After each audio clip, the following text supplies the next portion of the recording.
मैंने तो सोचा था कि मेरे बहन भाई मुझे वापस पाकिस्तान में देखकर मेरा पुरतपाक अंदाज में इस्तकबाल करेंगे। मेरे छोटे भाई मुझे सीने से लगाकर भींचेंगे तो मेरी सालों की थकावट चुटकियों में गायब हो जाएगी। मैं एक गहरी सांस खारिज करके सुनसान सड़क को देख रहा था। टोयोटा वाला मुझे उतार कर कब का जा चुका था। मेरे पास अभी भी 4 सामान से भरे बैग थे जिनमें तमाम तर तोहफे तहाइफ मेरे माँ बाप और बहन भाइयों के लिए थे। 2 घंटे खड़ा भाइयों का इंतजार करता रहा, मगर जब कोई भी मुझे लेने ना आया तो खुद ही टैक्सी में बैठकर घर की जानिब जाने लगा। दिमाग में कई सवालात गर्दिश कर रहे थे। न जाने कैसी इमरजेंसी बन गई जो छोटे मुझे लेने नहीं आए, हालांकि मैंने इन्हें 2-3 बार अपने आने का पता बताया था। सारे रास्ते यही सोचता रहा। ख्यालों से तब निकला जब गाड़ी घर के बाहर आकर खड़ी हुई। मैंने खांसते हुए इस आलीशान घर को देखा। बेसाख्ता माजी का एक मंजर मेरी नजरों के सामने लहराया। जब यहाँ इस आलीशान बंगले की जगह एक बुसीदा सा घर हुआ करता था। टूटे फूटे दरो दीवार और बड़ी सी हवेली जिसमें जगह जगह घास और झाड़ियां हुआ करती थीं। कहीं किसी कोने में 2 गायें बंधी हुई होती थीं और कहीं मेरी माँ ने सूखी लकड़ियां और आपने रखे हुए थे जो वो रास्तों से चुनकर घर लाया करती थीं। मगर आज उसी जगह एक खूबसूरत सा बंगला था जो सिर्फ और सिर्फ मेरी मेहनत से तामीर किया गया था। घर को देखकर एक गहरी और पुरसुकून सांस खारिज की। मैं मुतमईन था कि मैंने अपनी और अपने घर वालों की किस्मत को बदल दिया। अब यहाँ पर आराम से बैठकर अपनी जिंदगी के आखिरी दिन गुजारूंगा। इतना सोचकर मैं गाड़ी से उतरा। मेरी कमर में शदीद दर्द था। रीढ़ की हड्डी भी जरा भुरभुरी सी हो चुकी थी। आखिर को बाहर मुमालिक की मेहनत मजदूरियां आसान थोड़ी थीं। मैंने अपनी जवानी सर्फ की थी अपनों की खातिर, इन्हें इस मकाम तक पहुंचाने के लिए। मैं सबको सरप्राइज देना चाहता था। फौरन घर में दाखिल हुआ तो सामने ही मुझे मेरी दोनों भाभियां नजर आईं जो एक ठाट से बैठी थीं, जबकि मेरे भतीजे भतीजियां खेल रहे थे। मैं अंदर दाखिल हुआ तो दोनों भाभीियों ने घूर कर मेरी जानिब देखा और फिर खड़ी होकर सख्ती से कहने लगी, रहमत और रहमत, खबीस की औलाद कहाँ मर गया है तू? यकीनन पान लेने गया होगा। लगता है तेरा हिसाब पूरा करके यहाँ से चलता करना ही पड़ेगा। देखो तो कोई भी मुंह उठाकर अंदर घुसे चले आ रहा है। भाभी के मुंह से ये सुना तो मैं शर्मिंदा सा होके रह गया। चेहरा तो सुर्ख हो चुका था। भला वो मेरे बारे में ऐसा कैसे कह सकती थी? क्या ये मुझे जानती नहीं थी? मैंने बामुश्किल बोलकर कहा कि मैं शाहनवाज हूँ, सलीम और मुदस्सिर का बड़ा भाई शाहनवाज। मैंने अपना तारुफ करवाया तो दोनों सोच में पड़ गईं और एक दूसरे को देखने लगीं, गोया मुझे जानती ही ना हो। शर्मिंदगी पर शर्मिंदगी उठाकर मैं तो अपना सा मुंह लेकर रह गया। यहाँ तो सब कुछ ही मेरी सोच से बरक्स हुआ था।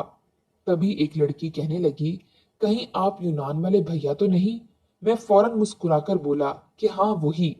इतना सुनना था कि दोनों भागकर मेरे पास आईं और हैरत से कहने लगी, हाय हाय, कहीं नौकरी तो नहीं छूट गई? आप वापस क्यों आ गए? सब खैरियत तो है ना? दूसरी भाभी बोली, चुप कर, तेरे मुंह में खाक। दुआ कर नौकरी सलामत हो और ये वापस चले जाएं, वरना मेरा दुबई में अपना ज्वेलरी स्टोर खोलने का ख्वाब अधूरा ही रह जाएगा। मुझे धचका सा लगा था। मैं यूनान से 25 साल बाद वापस आया था और यहाँ ये सब देखकर तो मैं एक गहरी सांस खींच कर रह गया। तभी दोनों भाभियां फर्जी सी मुस्कुराहट सजाकर मेरे पास चली आईं और हाल अहवाल पूछकर मुझे अंदर बिठाया। दोनों भाई घर नहीं थे। मैंने शिकवा कुना नजरों से देखकर कहा कि सलीम और मुदस्सिर कहाँ हैं?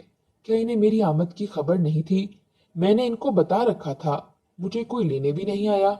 दोनों लड़कियां एक दूसरे का चेहरा देखकर कहने लगीं, भाई साहब, ये तो हमें नहीं पता, ना ही किसी ने हमें आपके आने की खबर दी। मैं सारी बुखलाहट से निकला तो बेसाख्ता बूढ़े माँ बाप का ख्याल आया। मैंने इनसे माँ बाबा का पूछा तो कहने लगे, वो तो घर की पिछली जानिब रहते हैं, आप जाकर मिल आएं। मुझे हैरत का झटका लगा था। इतना बड़ा घर होने के बावजूद माँ बाप कहीं पिछली तरफ रह रहे थे। मैं मुद्दतों का थका था, मगर इसके बावजूद उठा और घर की पिछली जानिब जाने लगा। 25 साल बाद मैं अपने माँ बाप से मिलने वाला था। मैं तेज तेज कदम उठाता घर की पिछली जानिब आया तो दिल सामने नजर आता मंजर देखकर फट गया।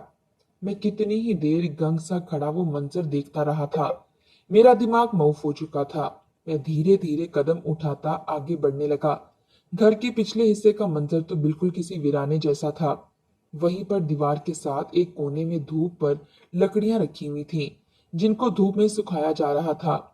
एक जानिब मट्टी का चूल्हा और हंडिया चढ़ाई गई थी, जिसके नीचे एक ज़ईफ खम कमर बूढ़ा शख्स सूखे हुए कांटेदार लकड़ियां अपने कपकपाते हुए हाथों से तोड़कर चूल्हे में झोंक रहा था। ये कौन था? क्या ये मेरा बाप था? मगर मेरा बाप इस हालत में कैसे हो सकता था? मैं तो अपने बाप की खातिर अपनी जवानी ढूंढ कर आया था। उस बाप की खातिर मैंने जवानी की तमाम तर ख्वाहिशात का गला घूंट दिया था, ताकि मेरा बाप राज कर सके। वो तपती झुलसती धूप में अपनी टूटी साइकिल पर लोगों के घरों के चक्कर लगाकर प्लास्टिक ना मांगे। मैं तो इस बाप की आसानी के लिए 25 साल सर्व करके आया था, ताकि इसे हमारी खातिर देर रात तक मजदूरियां ना करनी पड़े। मैंने देख रखे थे अपने माँ बाप के हाथ, जिन पर काम करते हुए बनने वाले छाले फट कर जख्म बन जाया करते थे, और वो जख्म इसे तकलीफ देते थे। रात को घर आता तो माँ नरम कपड़े से नीम गर्म पानी लगाकर जख्म साफ किया करती थी। मैं यकटिक बाप को देखता हुआ आगे बढ़ने लगा। वो बूढ़ा बाप आंखें मीच कर मेरी जानिब देखने लगा। शायद इनकी बूढ़ी आंखें मुझे पहचानने से इनकार कर रही थीं। आखिर 25 सालों में बहुत कुछ बदल गया था। काम की ज्यादती से मैं वक्त से पहले ही अपनी दाढ़ी और सर के बाल मुकम्मल सफेद कर चुका था। यहाँ तक कि मेरी भवें भी सफेद हो रही थीं। झुर्रियों ज्यादा चेहरा लिए कप कपाते हुए बाप ने मेरी जानिब देखा और फिर चलते हुए मेरे करीब आकर कहने लगा, तुम कौन हो? किस काम से यहाँ आए हो? बाप का ये सवाल करना था कि मैं इनसे लिपट गया और धाड़े मार मार कर रोने लगा। मेरी हिचकियां बन चुकी थीं। मैं रोते हुए बाबा को बताने लगा कि मैं आपका शाहू हूँ। मेरे बाबा ने जब ये सुना तो बेयकीनी से मेरा चेहरा देखने लगे और फिर इस कदर रोए कि इनकी हिचकियां बंध गईं। कहने लगे, हमने तो सोचा था कि तुम हमारे मरने के बाद ही आओगे, जब हमारी कब्र की मिट्टी भी सूख चुकी होगी। ये क्या हालत बना रखी है अपनी? तुम तो बूढ़े हो रहे हो। मैंने बाप के तमाम तर सवालों के जवाब दिए और पूछा कि माँ कहाँ है। बाबा रोते हुए कहने लगे, जरा खुद ही चलकर देख लो। वो सीधा सा एक कमरा था, जिसका दरवाजा भी टूटा हुआ था। मैं अंदर दाखिल हुआ तो मेरी माँ जमीन पर बैठी एक कोने में कुरान मजीद की तलावत कर रही थी। यही आवाज तो थी जिसे सुनने को मैं तरसता था। यही मीठी समात में रस घोल देने वाली आवाज। मुझे याद था जिस दिन बाबा की दिहाड़ी ना लगती तो हमारे यहाँ कुछ भी नहीं पकता था। भूख से मेदे में दर्द की टीसें उठती तो माँ हमें हजरत मोहम्मद सल्लल्लाहु अलैहि वसल्लम की जिंदगी के वाकयात सुनाया करती थी, जो खुद भूखे रहकर जरूरतमंदों की मदद किया करते थे। और फिर वो इस कदर मिठास से लोरी की जगह कुरान मजीद सुनाया करती कि यूं लगता आसमान से फरिश्ते उतर कर हमें खाना खिला रहे हैं। पेट भर सा जाया करता और हम बहन भाई सुकून से सो जाया करते थे। मैं कितनी ही देर बैठा माँ की तलावत सुनता रहा। जब वो कुरान मजीद गिलाफ में डालने लगी तो फौरन बोली, शाहनवाज, सुनिए जी, मुझे शाहू की खुशबू आ रही है। ऐसा लगता है जैसे वो मेरे करीब मौजूद है। मैंने माँ को आवाज दी और इनसे लिपट गया। माँ की आंखों की रोशनी बहुत कम हो चुकी थी। वो हाफसा थी। माँ बाप की ये हालत देखकर मेरे रोंगटे खड़े हो चुके थे। इतना बड़ा घर बंगला होने के बावजूद मेरे बूढ़े माँ बाप इस घर में आखिर क्यों रह रहे थे? मेरे माँ बाप रो रो कर मुझे इन 25 सालों में होने वाले जुल्म सितम के बारे में बताने लगे, जिन्हें सुनकर मेरा दिल खून के आंसू रोने लगा। मैंने जो कुछ सोच रखा था, यहाँ तो सब कुछ इसके बरक्स था। मेरे तो वहमो गुमान में भी नहीं था कि मेरे माँ बाप के साथ बहन भाई ऐसा करेंगे, जिन्होंने इनको मुश्किल वक्त में पाल पोस कर यहाँ तक पहुंचाया।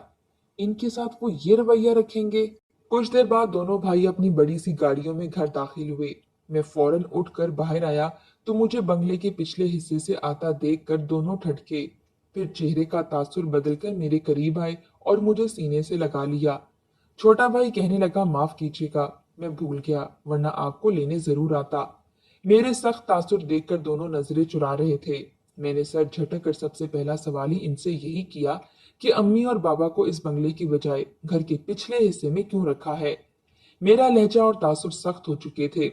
दोनों भाई नजरें चुराने लगे, मगर अगले ही पल मैंने दोनों के मुंह पर जन्नाटेदार थप्पड़ मार दिए और गुस्से से दोनों की गिरेबान पकड़कर बोला, तुम लोगों को जरा ख्याल नहीं आया? वो तुम्हारे माँ बाप थे, जिन्होंने तुम लोगों की खातिर कितनी मुश्किलात का सामना किया, पाल पोस कर बड़ा किया। इतना सुनना था कि दोनों भाई हर लिहाज भूल कर मुझे ही गिरेबान से पकड़कर खड़े हो गए। मेरे वजूद को एक झटका सा लगा था। खैर, जिन लोगों को माँ बाप का लिहाज ना था वो मेरा लिहाज क्या करते। मैं सदमे और बेयकीनी से इनकी जाने देख रहा था। छोटा भाई मुझे दूर झटक कर कहने लगा, अपनी हद में रहो भाई। 25 साल बाद वापस आए हो तो तुम्हें माँ बाप की फिक्र सताने लगी है। इतना ही इनका दर्द था तो अपने साथ ले जाते ना। हम इनको पालते या अपनी बीवी बच्चों की ख्वाहिशात पूरी करते। मेरे दिल में दर्द की टीसें उठी थीं, आंखों में आंसू आए थे। ये थे मेरे भाई जिनकी खातिर मैंने दिन रात एक किए थे। इनका कहना था कि ये माँ बाप का खर्चा नहीं उठा सकते, इतने बड़े घर में रहने के बावजूद। हमारे माँ बाप ने एक कमरे के घर में रहकर कचरों से जरूरी चीजें चुनकर तो गलियों से सूखी लकड़ियां इकट्ठी करके हमें पाला था। हमें पाल पोस कर इस नौबत तक पहुंचाया था और ये इतनी आसाइशें होने के बावजूद खर्चा नहीं उठा पाए। मेरी आंखों के सामने बेसाख्ता माजी के मनाजिर किसी फिल्म की तरह चलने लगे। बूढ़ा बाप गली गली जाकर लोगों के घरों से प्लास्टिक इकट्ठा किया करता था। जब इस काम से फारिग हो जाता तो फिर एक नजर कचरे की जाने भी दौड़ा लेता। इससे साफ प्लास्टिक इकट्ठा करता और फिर रात को एक ट्रक अड्डे पर मजदूरी किया करता था।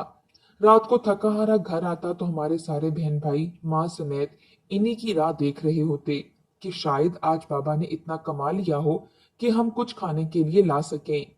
जिस रोज बाबा की अच्छी दिहाड़ी लग जाती तो हम सब पेट भरकर खाना खा लिया करते। हमने कभी नखरे नहीं किए थे। एक ही जोड़ा कई कई ईदों पर पहनकर गुजार लिया करते थे। मेरे कपड़े अम्मा छोटे भाइयों के लिए बना देती और कभी कभार तो बहन के लिए भी वही कपड़े सिलाई कर दिया करती थी। मोहल्ले के बच्चे हम सबका मजाक उड़ाया करते थे, हमें चिढ़ाया करते थे, मगर हमने सब्र का दामन हाथ से न छोड़ा। मेरी माँ हाफिज़े कुरान थी और अपनी सुरीली आवाज में कुरान मजीद की तिलावत किया करती थी। लोग इन्हें मिलाद शरीफ के मौके पर अपने घर बुलाया करते और नाते और कुरान मजीद की तिलावत करवाया करते थे। बदले में वो जो हदिया पेश करते मेरी माँ खामोशी से ले लिया करती। वो सारा दिन गलियों और वीरानों से सूखी लकड़ियां चुनती रहती या फिर गाय के सूखा हुआ गोबर, जिसे हमारे यहाँ ओपले कहा जाता है, वो चुनकर लाया करती ताकि अब्बू कुछ खाने को लाएं तो वो आग जलाकर हमें खाना खिला सकें। जैसे जैसे मैं समझदार हुआ तो अब्बू के साथ मेहनत मजदूरी पर जाने लगा। मेरी एक ही बहन थी जो मुझे बहुत अजीज थी। मैं भी अपने माँ बाप की तरह ही सोच रखता था। मैं बस ये ख्वाब देखा करता था कि मैं अपने माँ बाप की जिंदगी को आसान कर दूं और अपने बहन भाइयों की हर ख्वाहिश पूरी करूं। जब मेरी बहन अपनी हम उम्र लड़कियों के पैरों में नए जूते और चमकते फ्रॉक जेब तन किए देखती तो सताइशी नजरों से देखकर मुझसे कहती कि भाई, आप मुझे भी ऐसे कपड़े लाकर देना। और मैं इससे प्यार से पिचकारते हुए कहता कि फिक्र ना कर, एक दिन तेरे पास भी अच्छे कपड़ों की पूरी दुकान होगी। तू जो दिल चाहे पहन लिया करना, तुझे कोई नहीं रोकेगा। मैं भी मेहनत मजदूरी करने लगा तो हमारा हाथ कुछ सीधा हुआ।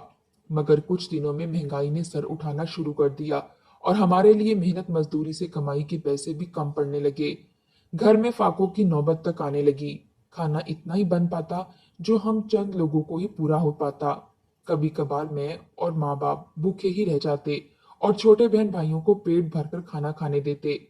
मैं खुद को और अपने घर वालों को इस गुर्बत अफलास से निकालना चाहता था। एक रोज एक एजेंट से पता चला कि वो गैर कानूनी तरीके से यूनान लेकर जाता है। मेरे जहन में एक उम्मीद की किरण जागी थी। मैंने फौरन इस बारे में अपने माँ बाप से जिक्र किया। माँ बाप फौरन मना करने लगे कि ऐसा गलत मत करना। गैर कानूनी तरीके से बाहर जाएं तो लोगों के साथ क्या से क्या हो जाता है। क्या तुमने वाकयात नहीं सुन रखे? तुम हमारा कीमती सरमाया हो और हम तुम्हें खोना नहीं चाहते। जो भी काम करना है यही रहकर करना है। मगर बहरहाल मैं अपनी बात पर अटल रहा और इन सबको समझाया कि मेरा जाना जरूरी है। यूं डर कर बैठे रहे तो कभी भी इस तंगदस्त जिंदगी से नहीं निकल पाएंगे। मेरी माँ और बाप ना चाहते हुए भी मान गए और मैं गैर कानूनी तरीके से यूनान पहुंच गया। यूनान पहुंचते ही मैंने बहुत धक्के खाए। आखिर कुछ छुप कर भी रहना था। गैर कानूनी तरीके से ही आया था। मेरे साथ आए चंद लोग पकड़े भी गए थे, मगर फिर धीरे धीरे सब कुछ नॉर्मल होता गया। मैंने वहां पर मेहनत मजदूरी करना शुरू कर दी। पहले तो कुछ पैसे आए, मगर धीरे धीरे मैंने दिन रात कोशिश की और एक अच्छी कंपनी में काम करने लगा। मेरा काम मजदूरों वाला ही था, मगर इसके बावजूद मेरी तनख्वाह अच्छी थी। मैं ओवर टाइम लगाकर काम किया करता था। धीरे धीरे हालात बेहतर होते गए और मैं घर वालों की तरफ लाखों रुपए भिजवाने लगा। मैं खुश था कि अब हमारे हालात बेहतर हो जाएंगे। मेरी माँ बाप से भी शुरू शुरू में बात होती थी। वो खुश थे, पुरसकून थे, जबकि मेरे बहन भाई भी अपनी तमाम तर ख्वाहिशात पूरी कर रहे थे। उन्होंने मुझे फोन पर बताया था कि वो अब नया घर बनवा रहे हैं और मेरी बहन ने भी अपना एक बुटीक स्टोर शुरू कर लिया है। सब बहुत खुश हैं। मैं इन्हें खुश देखकर और दिन रात मेहनत करने लगा और पैसे इकट्ठे करने लगा। मैंने शादी नहीं की थी, मगर मेरे बहन भाइयों ने शादी करके अपनी अज़दवाजी जिंदगी शुरू कर ली।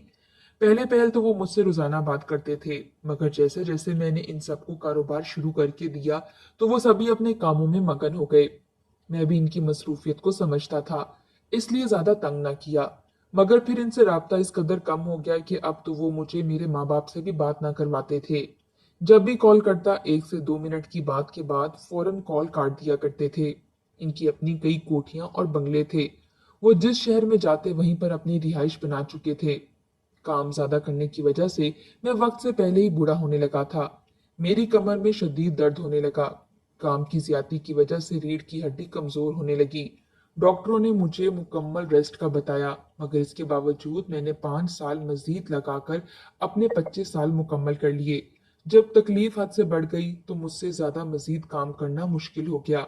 आखिर को करोड़ों की जायदाद का मालिक बन चुका था, जो सब कुछ मैंने पाकिस्तान भिजवाया था और अपने माँ बाप के नाम करने को कहा था। मेरी ये ख्वाहिश थी कि अब मैं अगली जिंदगी अपने माँ बाप और बहन भाइयों के साथ खुश व खुर्रम अपने मुल्क में गुजारना चाहता हूँ। यहाँ की रिहाइश तो मुझे मिली ना थी, क्योंकि मैं गैर कानूनी तरीके से आया था। 25 साल बाद जब यूनान से वापस आया तो जो कुछ मुझे देखने को मिला वो देख कर ही मैं खून के आंसू रोने लगा।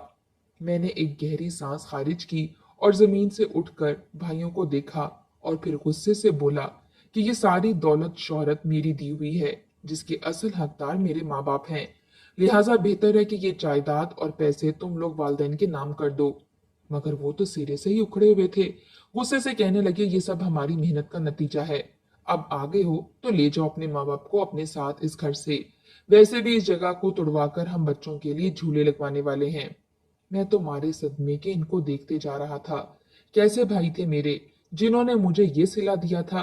तभी माँ बाप उस जानिब चले आए और बोले कि तुम इन लोगों के मुंह मत लगो, यहाँ आओ हमारे साथ। मैं फिलहाल तो माँ बाप के पास चला आया। इन 25 सालों में भाइयों ने माँ बाप पर बहुत जुल्म किया था। अपने ही घर में पहले इनकी बीवियों ने इनसे नौकरानियों की तरह काम करवाया, और जब इनका वजूद इंतहाई कमजोर हो गया और वो कामकाज के काबिल ना रहे तो फिर दोनों को घर के पिछले हिस्से में नौकरों से भी बदतर जिंदगी गुजारने पर मजबूर कर दिया। माँ बाप रोते हुए अपने दिल का गुबार हल्का कर रहे थे। मैं जो समझ रहा था कि इनसे दिल की बात करूंगा, खुद पर आई मुसीबतें बताऊंगा, जी भरकर जिंदगी के मजे लूटूंगा, मगर यहाँ तो सब उलट हुआ था। तभी मुझे याद आया कि मैं अपने साथ सामानों से भरे बैग लाया था। फौरन याद आने पर उठा और बंगले की जानिब आया। सामने का मंजर देखकर मुझे आग लग गई। मेरे भाई भाभियां वो सामान खोल कर देख रहे थे और अपनी पसंद की चीजें ले रहे थे। मुझे देखकर सब यूं इतराने लगे जैसे मैं इनका कोई मुलाजिम हूं। मैंने आगे बढ़कर इनसे वो तमाम चीजें ली और वापस बैग में भरकर वहां से जाने लगा। ये बात इनकी अना पर वार साबित हुई थी। अभी मैं माँ बाप के पास पहुंचा भी नहीं था कि भाई आए और माँ बाप को बाहर ला खड़ा किया। दोनों का हाथ मेरे हाथ में थमाया और कहने लगे, ले जाओ इन बूढ़ों को अपने साथ। ये घर जायदाद सब कुछ हमारा है।